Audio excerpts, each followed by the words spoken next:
بھر کے دینوں میں نہ ہو ممتاز کیوں اسلام دنیا بھر کے دینوں میں، نہ ہو ممتاز کیوں اسلام دنیا بھر کے دینوں میں، وہاں مذہب کتابوں میں یہاں قرآن سینوں میں۔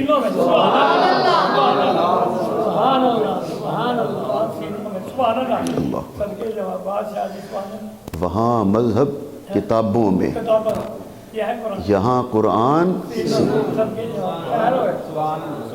یہ شان ہے قرآن مجید کی۔ ایک شعر اور سنیے، صحیح رستے پہ دیکھو عمر کو قرآن لے آیا۔ صحیح رستے پہ دیکھو عمر کو رضی اللہ تعالیٰ عنہ، ہم ذرا اس سے پہلے کی بات کر رہے ہیں۔ صحیح رستے پہ دیکھو عمر کو قرآن لے آیا، گیا تھا قتل کرنے اور وہاں ایمان لے آیا۔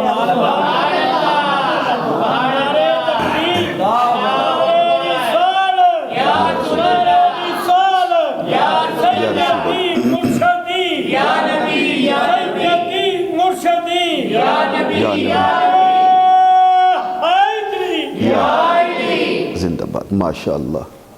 قرآن مجید کی جو آیت کریمہ آپ نے سنی ہے، اس میں ارشاد باری تعالی ہے، لو انزلنا ھذا القرآن، اگر ہم اس قرآن مجید کو نازل کرتے علی جبل، کسی بھی پہاڑ پر،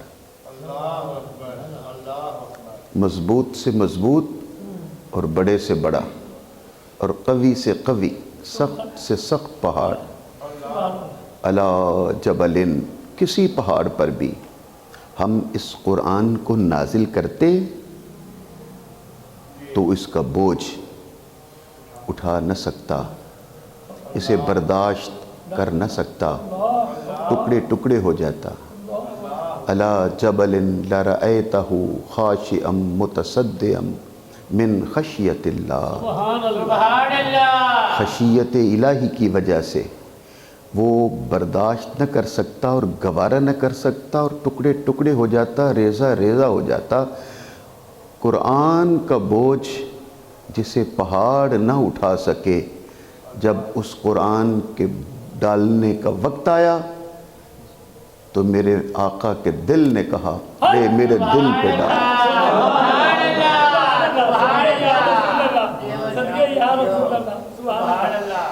وہ کلام الہی جس کا بوجھ پہاڑ نہیں اٹھا سکتے، برداشت نہیں کر سکتے اور خشیت کی وجہ سے ٹکڑے ٹکڑے ہو جائیں گے، لے میرا دل تیرے قرآن کی رحل بنتا ہے، لا میرا دل حاضر ہے، میں اپنا دل پیش کرتا ہوں۔ اللہ یا نبی یا بولو، بولیے یا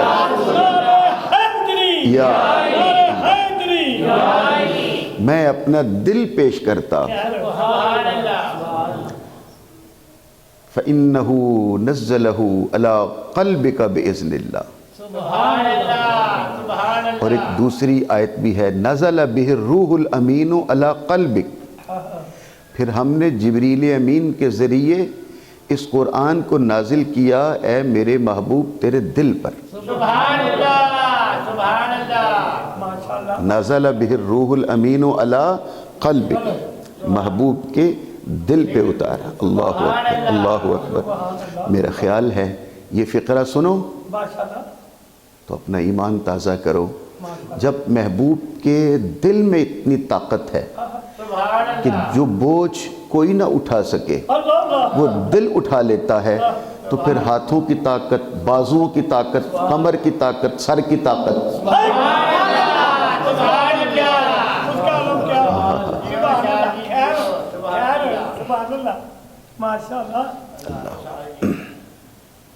ذات واجب آپ سب کو سلامتیت۔ میرا دل بڑا دکھی ہے، غم زدہ ہے۔ حاجی صاحب یہ درد اپنی جگہ پہ، میرے حضور کے ذکر کے آگے یہ کیا درد کوئی حیثیت نہیں رکھتا. دل زخمی ہے ابرار کی وجہ سے. پچھلے انا للہ و انا الیہ راجعون پچھلے جمعے وہ ہمارے ساتھ یہاں موجود تھا اور چندہ اکٹھا کر رہا تھا. ہر جمعے یہاں پر وہ میرے پاس آتے. جمعے کے دن تو کمرے کے پہلے دیکھ بھال کرتے, صفائی ستھرائی, کتابیں سیدھی کرتے. یہاں آ کے یہ قرآن پاک ٹیبل یہ اسی کے ہاتھ کا بنا ہوا ہے, چندہ اکٹھا کرتے. لیکن اتوار کے دن, کس دن دن کیا تھا؟ بدھ کے دن, اتوار کے دن اس کو مسئلہ ہوا تھا شاید رات کو. پیر اور منگل 2 دن کے بعد بدھ کو اللہ کو پیارا ہو گیا. ایک ہی اس کا بیٹا ہے یہاں پر بیٹھا ہوا, چھوٹا سا بھی 10-12 سال کا, بالکل ٹھیک ٹھاک تھا ابھی ہمارے ساتھ. اس لیے قرآن کہتا ہے فَإِذَا جَاءَ أَجَلُهُمْ لَا يَسْتَأْخِرُونَ سَاعَةً وَلَا يَسْتَقْدِمُونَ. جب وقت اجل آ جاتا ہے تو پھر ایک لمحہ بھی نہ آگے ہوتا ہے نہ پیچھے ہوتا ہے.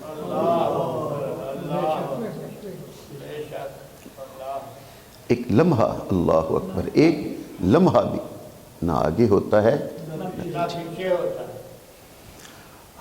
میں آپ کو پھر اس منزل پر واپس لاؤں گا. یہ اللہ تعالیٰ میرے اس کلام کا جو میں پیش کر رہا ہوں ثواب ابرار حسین کو عطا فرمائے. اپنے آقا کی شان سنیے ذرا. آج اگر میں زیادہ اونچا نہ بول سکوں تو اسے قبول کیجیے گا. میری آقا کا ایک صحابی جن کا نام ہے سعد بن ابی وقاص, غالباً 6 صحابی ہیں سعد کے نام کے مختلف. ایک کا نام ہے سعد بن ابی وقاص. اللہ اکبر. ایک بڑا جید صحابی تھے سعد بن عبادہ. انہیں اس دن قتل کر دیا گیا تھا جس دن رسول پاک کا وصال ہوا اور حضرت ابوبکر صدیق کو خلیفہ نامزد کیا گیا. اس دن حضرت سعد بن ابی عبادہ کو قتل کر دیا گیا تھا. ایسے ایسے غم میرے دل میں ہیں میں آپ کو بتلا نہیں سکتا. یہ انصار مدینہ میں سے تھے, انصار میں سے تھے, اور وہ یہ سمجھتے تھے کہ شہر ہمارا ہے. یہ مکے سے آئے ہوئے تو مہمان ہیں, یہ تو مہاجر ہیں. اصل میں تو اسلام کو تقویت ہم نے دی ہے, طاقتور ہم نے بنایا ہے, شہر ہمارا ہے اور خلافت پر بھی حق ہمارا ہے. چلو سیاست بڑی بے رحم چیز ہوتی ہے. سعد بن ابی وقاص کو میرے آقا نے لیا اور شہر سے باہر تھے اور ان کے لیے دستے دعا دراز کیے. سبحان اللہ, سبحان اللہ. اور ہاتھ اٹھا کے میرے آقا نے کہا باری تعالیٰ, اے میرے رب, یہ جو سعد بن ابی وقاص ہے اس نے میری کبھی نہیں موڑی. سبحان اللہ, سبحان اللہ. ایسے ایسے بھی حضور کے غلام, سچے جانشین, سچے غلام ہیں جنہوں نے واقعی اپنی جان, اپنا دل سب حضور کے لیے وقف کر دیا. سبحان اللہ, سبحان اللہ, ماشاءاللہ. کیا بتاؤں میں آپ کو, کون کون سی کہانی سناؤں. ایک جنگ میں ایک زخمی ہو گئے اور وہ اتنا زخمی ہوا کہ جان لبوں پہ آ گئی. صحابہ کرام نے تڑپتے دیکھا, اٹھایا, حضور کی بارگاہ میں لے کے آ گئے اور لا کے سامنے رکھ دیا. جب سامنے رکھا اور وہ تڑپ رہا تھا اور جان نکل رہی تھی اور خون سے تر بتر تھا, میرے آقا نے کہا تیری کوئی آخری خواہش؟ تو اس نے آگے بڑھ کے اپنا سر حضور کے قدموں پہ رکھ دیا اور یہ کہہ کے جان دے دی، میری پہلی خواہش بھی یہی تھی اور آخری بھی یہی۔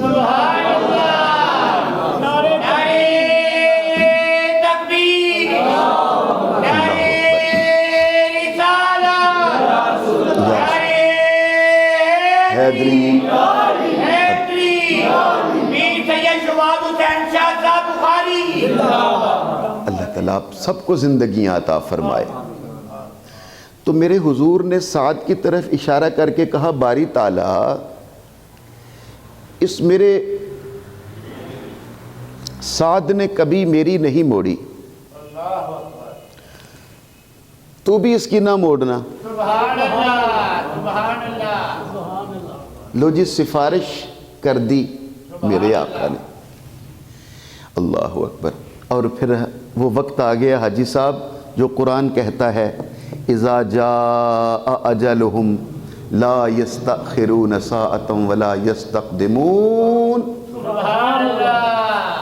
اور ملک الموت سے کہا ذات واجب حق سبحانہ و تعالی نے، ملک الموت اس کا وقت تو آ گیا ہے، جاؤ اور روح نکال کے لے آؤ، لیکن سنو اس سے پوچھ لینا۔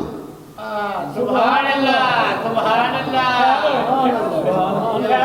حضور کے غلاموں کی شان ہے، پہلے روح نکالنے سے پہلے، روح قبض کرنے سے پہلے، جان نکالنے سے پہلے اے ملک الموت پوچھ لینا اس سے کہ نکال لوں تیری جان۔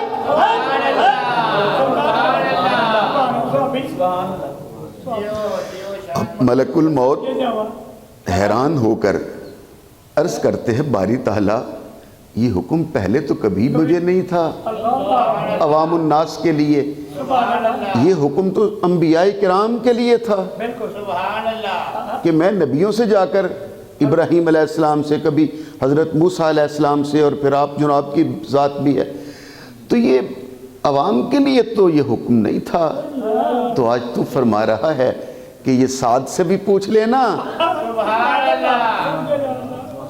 آواز قدرت آئی، اے ملک الموت سعد بن ابی وقاص کے لیے خصوصی طور پر تجھے حکم اس لیے دیا جا رہا ہے کہ اس کے پیچھے سفارش بہت بڑی ہے۔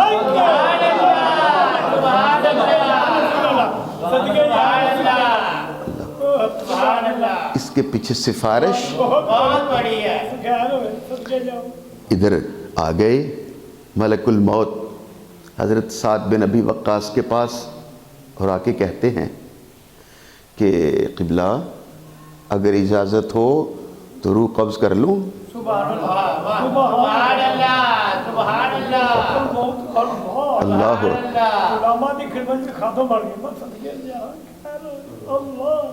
چاہیں تو اشاروں سے اپنے کایا ہی پلٹ دیں دنیا کی، یہ شان ہے خدمت گاروں کی، سردار کا عالم کیا ہو۔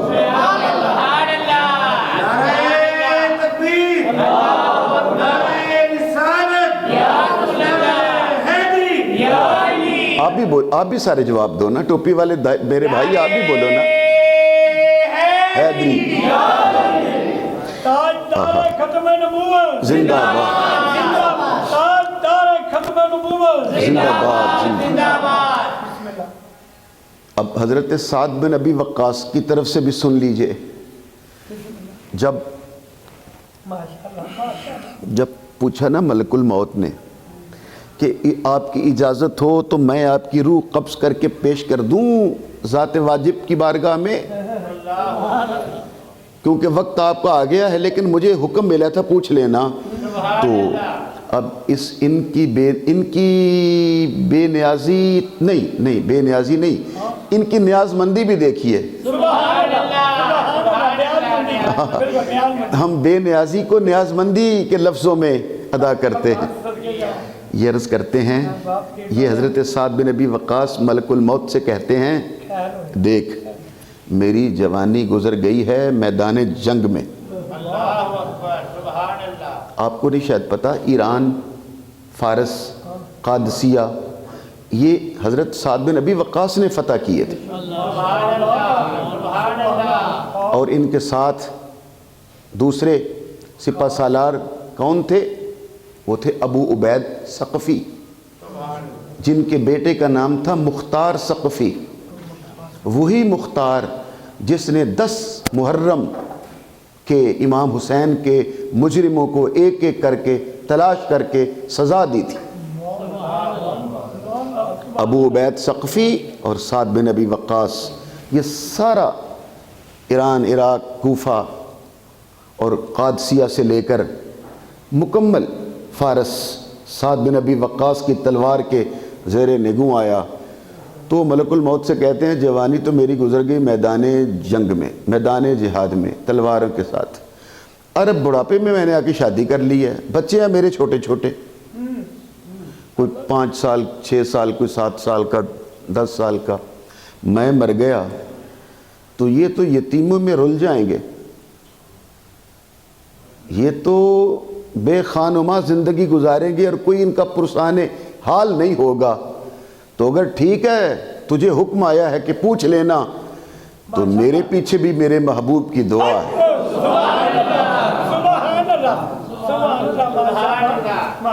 تو جناب میرے لیے کیا حکم ہے، میں کیا کروں؟ تو حضرت سعد بن ابی وقاص گن کے انگلیوں پہ کہ اتنے سال اور پھر یہ اور یہ اور پھر یہ اور یہ ہوگا اور پھر شادی کر لوں گا فلاں کی اور آباد گھر ہو جائے گا، اور پھر دل میں سوچ کر انگلیوں پہ حساب لگا کے کہتے ہیں اب چلا جا، 20 سال کے بعد آنا۔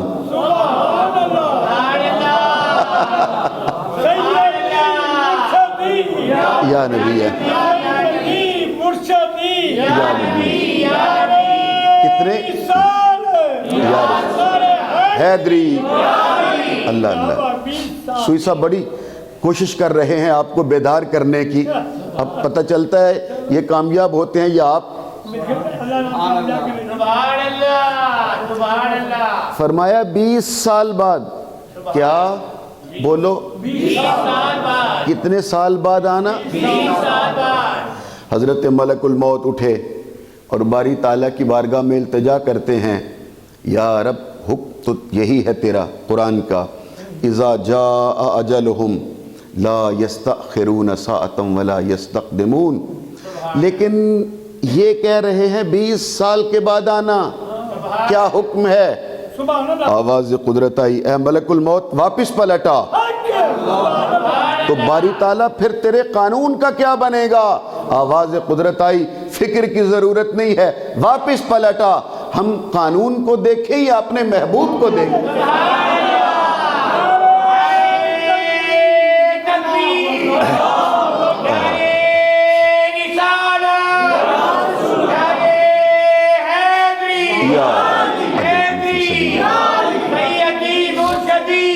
یا نبی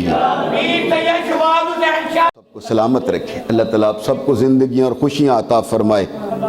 ہم پھر اسی منزل پر واپس پلٹ رہے ہیں کہ یہ محبوب سرکار دو عالم کی جب زبان کی شان یہ ہے،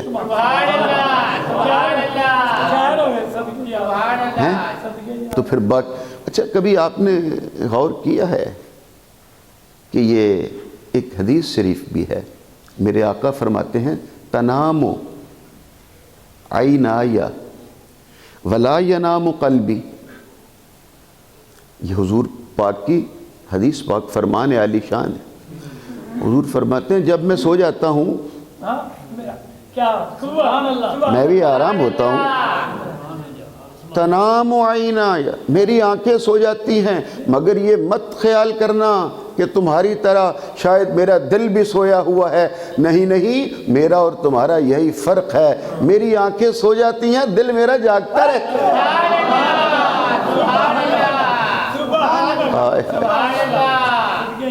بولو نا، دل میرا جاگتا رہتا ہے۔ آپ یہ فقرہ اپنے آقا کے لیے کہو تاکہ ہم سب کے دلوں کو بھی اللہ زندگی عطا کرے۔ کہو نا، دل میرا جاگتا رہتا ہے، جاگتا رہتا ہے، دل میرا جاگتا رہتا ہے۔ کاش میرا درد نہ ہوتی تو میں آج آپ کو ترنم کے ساتھ پڑھ کے سناتا، چمک تجھ سے پاتے ہیں سب پانے والے، میرا دل بھی چمکا دے چمکانے والے۔ سبحان اللہ۔ اچھا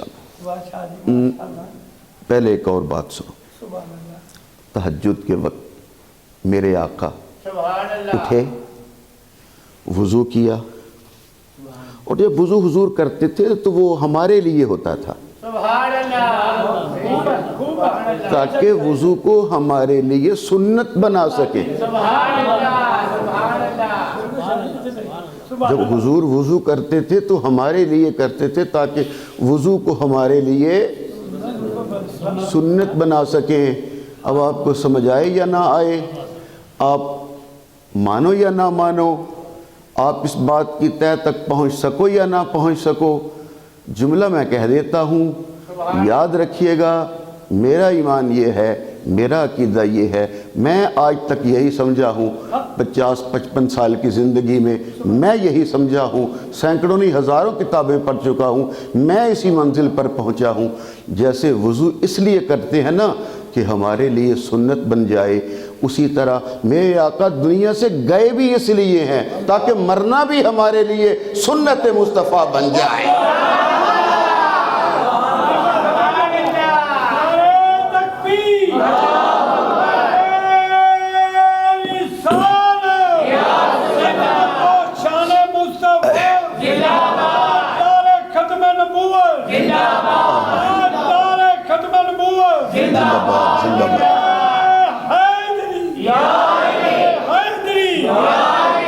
اللہ تعالیٰ آپ سب کو زندگی عطا فرمائے۔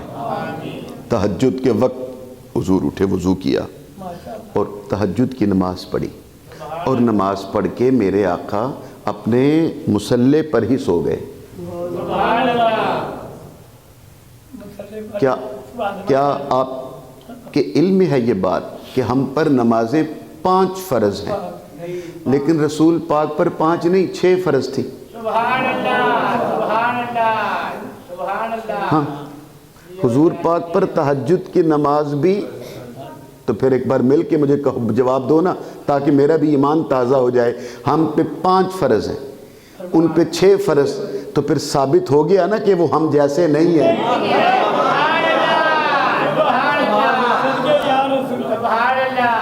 ہیں؟ اور یہی جزاک اللہ، میرے آقا، یہ سب میرے آقا کی ہی خوشبوئیں ہیں جو علم کی صورت میں آپ کو سیراب کر رہی ہیں۔ مصلی پہ ہی میرے آقا نے سرہانہ مبارک رکھا اور لیٹ گئے، سو گئے۔ پھر ادھر فجر کا وقت ہو گیا، حضرت بلال تشریف لائے، انہوں نے اذان کہی، اور پھر یہ طریقہ تھا، اللہ اکبر، کہ لوگ آتے جاتے، بیٹھتے جاتے، سنتے پڑھتے بیٹھتے جاتے۔ جب نماز کا وقت ہوتا حضرت بلال حبشی رضی اللہ تعالیٰ عنہ دیکھتے کہ اب ہو گیا ٹائم فرض پڑھنے کا، تو وہ تکبیر پڑھتے اور حضور کے دروازے پر آ کر کہتے الصلاۃ الصلاۃ یا رسول اللہ۔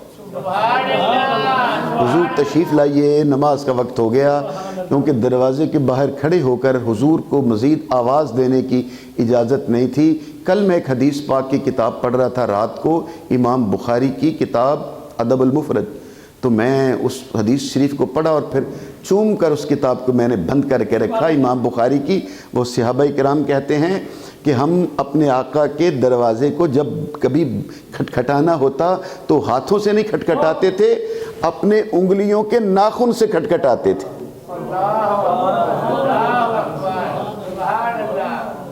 ناخن سے، اللہ اکبر، کچھ ادب سمجھ آ رہا ہے؟ اس نے دروازے پر آ کے کہا الصلاۃ الصلاۃ یا رسول اللہ۔ جب سے یہ آواز حضور کے حجرہ مبارک تک پہنچی تو میرے آقا اپنے مصلی پاک سے اٹھے اور چلتے ہوئے سیدھے مصلی مسجد نبی پر تشریف لائے۔ حضرت بلال نے اذان کہی اور حضور نے جماعت کروا دی۔ سبحان اللہ، سبحان اللہ۔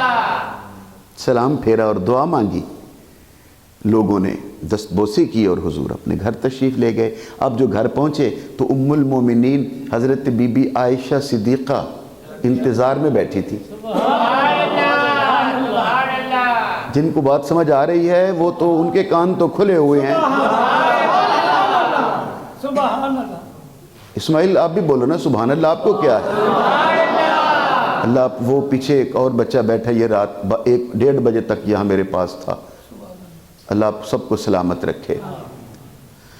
حضرت بی بی عائشہ نے جیسے ہی حضور گھر پہنچے اور اپنے تخت پر، لکڑی کا تخت تھا جس پر حضور تشریف فرما ہوتے تھے اپنے گھر میں، اپنے لکڑی کے تخت کے اوپر حضور نے جب بیٹھے نہ جا کے اور ٹیک لگائی تو حضرت بی بی عائشہ صدیقہ سامنے آ کے بیٹھ گئیں اور ہاتھ باندھ کے عرض کرتی ہیں، میرے آقا آپ نے خود ہی تو فرمایا ہے کہ وضو ٹوٹ جائے تو نماز نہیں ہوتی، بندہ سو جائے تو وضو ٹوٹ جاتا ہے، وضو ٹوٹ جائے تو نماز نہیں ہوتی۔ میں نے خود دیکھا ہے، اپنی آنکھوں سے دیکھا ہے، آپ سوئے ہوئے تھے، میں نے کانوں سے سنا ہے، آپ کے خراٹوں کی آواز آ رہی تھی، لیکن جیسے ہی بلال نے کہا الصلاۃ تو پھر میری آنکھوں نے دیکھا آپ مصلی سے اٹھے، سیدھا مسجد میں پہنچے اور جا کے جماعت کروا دی۔ جب آپ کا وضو نہیں تھا تو آپ کی نماز کیسے ہو گئی؟ جب آپ کی نہیں ہوئی تو پیچھے کھڑے سینکڑوں صحابہ کرام کی نماز کیسے ہو گئی؟ جیسے ہی حضرت بی بی عائشہ صدیقہ کا جملہ پورا ہوا، میرے آقا نے مسکرا کے کہا، اے عائشہ وہ مسئلہ میں نے تمہارے لیے بتایا تھا، اپنے لیے تو نہیں بتلایا۔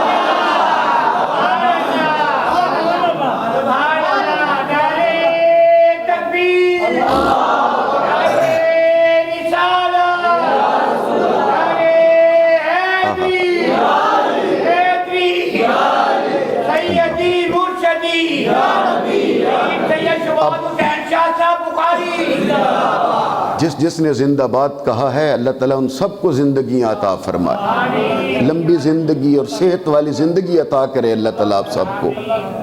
دور دراز سے چل کر سارے شہر کو چھوڑ کر یہاں یقیناً جو دوست تشریف لاتے ہیں وہ اپنے آقا کی شان سننے کے لیے آتے ہیں۔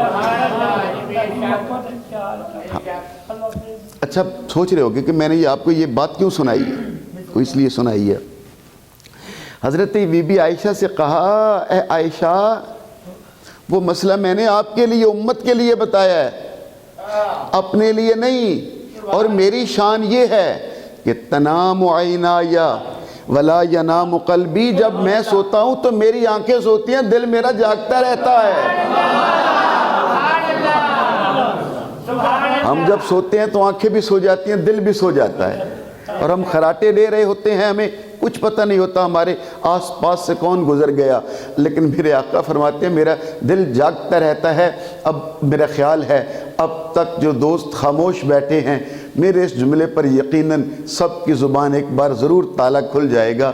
یہ جملہ جو میں کہنے لگا ہوں وہ یہ ہے، اب سمجھ آئی ہے کہ یہ قرآن مجید اللہ نے حضور کے سر پہ نہیں اتارا، ہاتھوں پہ نہیں اتارا، کندھوں پہ نہیں اتارا، سینے پہ نہیں اتارا، یہ قرآن حضور کے دل پہ اتارا۔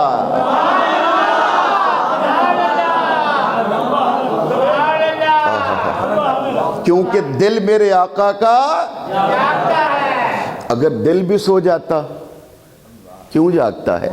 اگر دل بھی سو جاتا، یہ میرے شاہ جی بھی مسکرا پڑے ہیں پیچھے، اب ان کو بات بھی سمجھ آ گئی ہے کہ یہ دل کیوں جاگتا ہے۔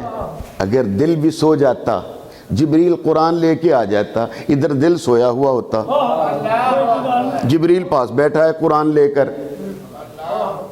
کیوں؟ تاکہ دل جاگے تو میں قرآن اتاروں۔ آواز قدرت آئے گی، اے محمد عربی اچھا ہم نے تجھے اپنا محبوب بنایا، ہم نے تحفہ بھیجا اور وہ قاصد لے کے بیٹھا ہے اور تیرا دل سویا ہوا ہے، تو پھر کیا ہونا چاہیے؟ کہا اللہ لا الہ الا هو الحی القیوم لا تاخذہ سنۃ ولا نوم، اللہ کو نہ اونگ آتی ہے نہ نیند آتی ہے، تو فرمایا نیند نہ آنے والے نے تجھے اپنا محبوب بنایا ہے، میں بھی نہیں سوتا، تیرا دل بھی نہیں سوتا، تیرا دل بھی جاگتا رہتا ہے، قرآن بھی آتا رہتا ہے، تیرا دل اسے وصول بھی کرتا رہتا ہے۔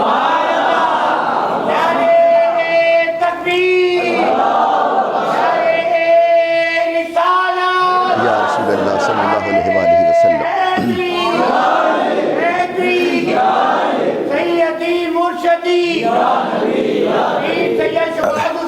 شاہ صاحب بخاری یہ شان ہے قرآن مجید کی کہ اگر آج جتنے بھی مذاہب ہیں نا، جتنے بھی ادیان ہیں، وہ الہامی آسمانی ہو یا دنیا کے ترتیب دیے ہوئے قانون ہو، سب قانون اور ادیان کی کتابوں کو اگر جمع کیا جائے، جن میں قرآن مجید بھی شامل ہو، قرآن بھی، تورات بھی، زبور بھی، انجیل بھی، جو موجود ہے، یا ہندوؤں کی وید ہے، گیتا ہے، سکھوں کی بابا گرو نانک کی گرنتھ ہے، یا بدھ مت کی جتنی بھی کتابیں اور قانون ہیں، اگر آج جمع کر کے تمام کتابوں کو جلا دیا جائے، خاک ختم کر دیا جائے، بشمول قرآن مجید کے آگ لگا دی جائے اور سب کو جلا کے راکھ کر دیا جائے، قسم بخدا میں آپ کو سچ کہہ رہا ہوں، کوئی کتاب اور نظام دنیا میں باقی نہیں رہے گا، لیکن قرآن پھر بھی رہے گا۔ کیوں؟ اگلے دن ہی 10 سال کا بچہ الحمد سے لے کے والناس تک پورا قرآن تمہیں سنا دیتا ہے۔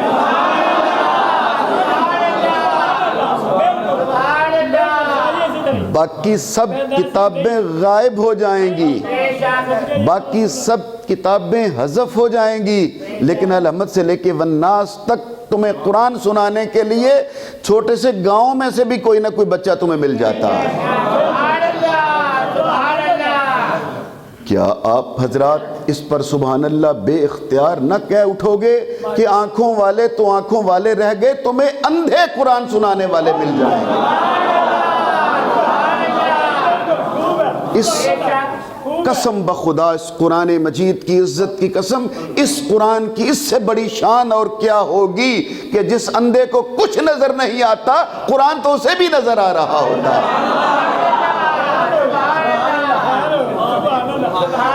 اور اس کی نظروں کے سامنے الحمد سے لے کے والناس تک پورا قرآن لکھا ہوا ہے اور وہ تمہیں سنا رہا ہے۔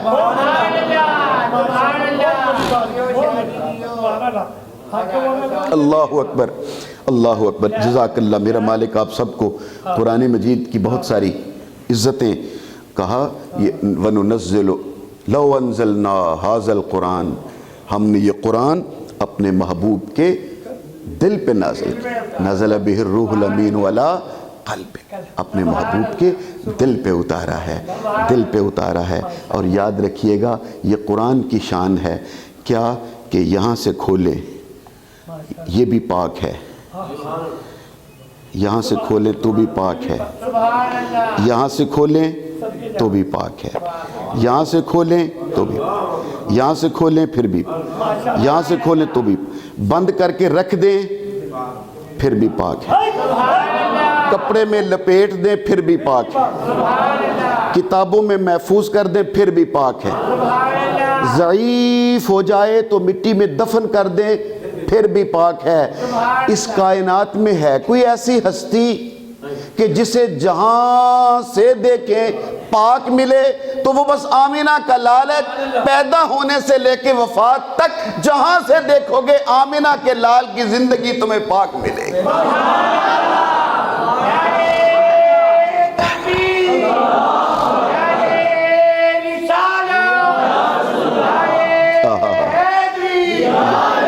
یہ جملہ مشکل ہو،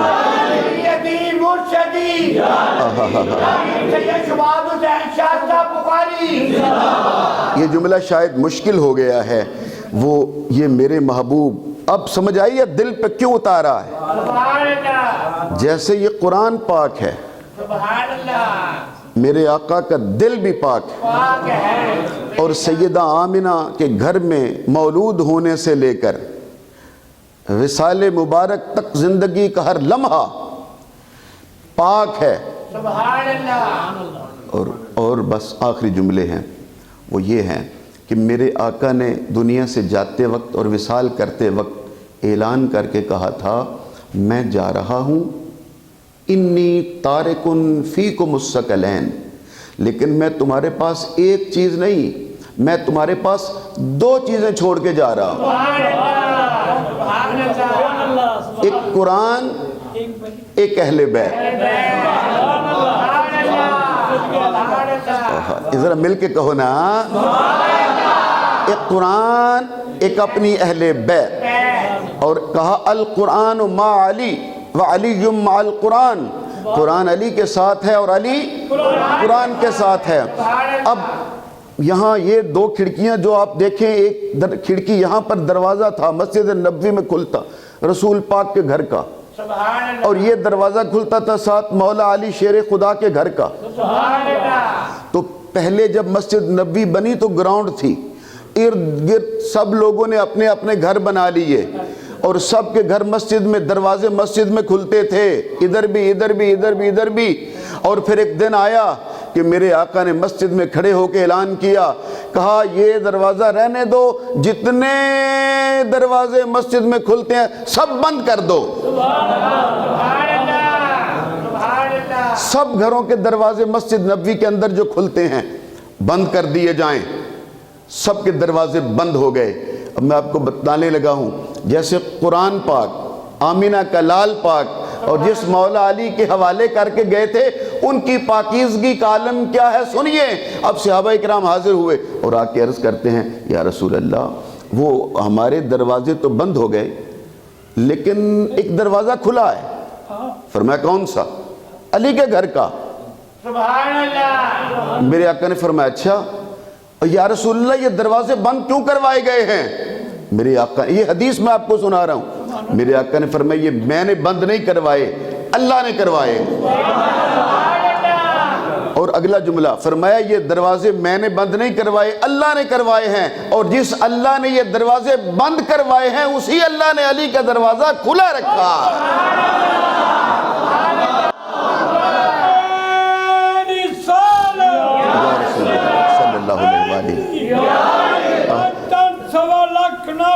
حیدری۔ اور میرا خیال ہے میں درد میں مبتلا ہوں لیکن جملہ پورا کرنا چاہتا ہوں۔ توجہ یہ ہے کہ آپ بھی سوچ رہے ہیں، وہ بھی سوچا انہوں نے بھی، وہ یا رسول اللہ جب میری سرکار نے کہا نا میں نے اپنی مرضی سے کب بند کروائے ہیں، یہ تو اللہ نے کروائے ہیں، اور وہ علی کا دروازہ کھلا بھی اللہ نے۔ وہ ایک صاحب نے قدموں پہ ہاتھ رکھ دیے، یا رسول اللہ کیوں، یہ کیا ہو گیا، ہم سے کوئی خطا اور غلطی ہو گئی، یہ کیوں بند کروا دیے؟ میرے آقا نے فرمایا کیونکہ ہر وقت تم ایسی حالت میں نہیں ہوتے کہ مسجد میں قدم رکھ سکو۔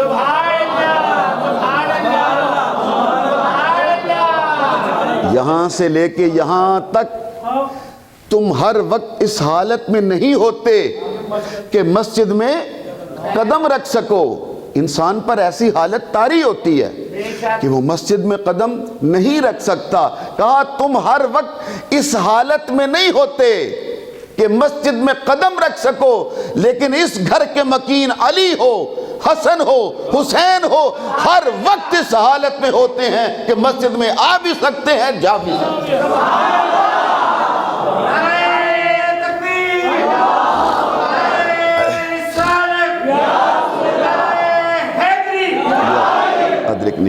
اب سمجھ آئی ہے، میری سرکار نے اس لیے کہا تھا میں تمہارے درمیان صرف قرآن چھوڑ کے نہیں جا رہا، قرآن جیسی پاک ہستیاں بھی چھوڑ کے جا رہا۔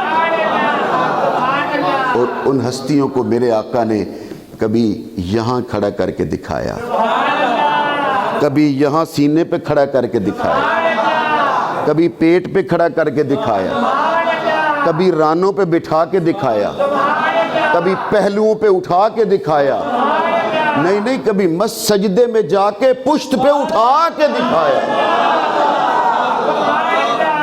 تاکہ تمہیں پتہ چلتا رہے جیسے قرآن پاک ہے، نماز پاک ہے، یہ ہستیاں بھی ایسی ہی پاکیزگی رکھتی ہیں۔ وَمَا عَلَيْنَا إِلَّا الْبَلَاغُ الْمُبِينُ۔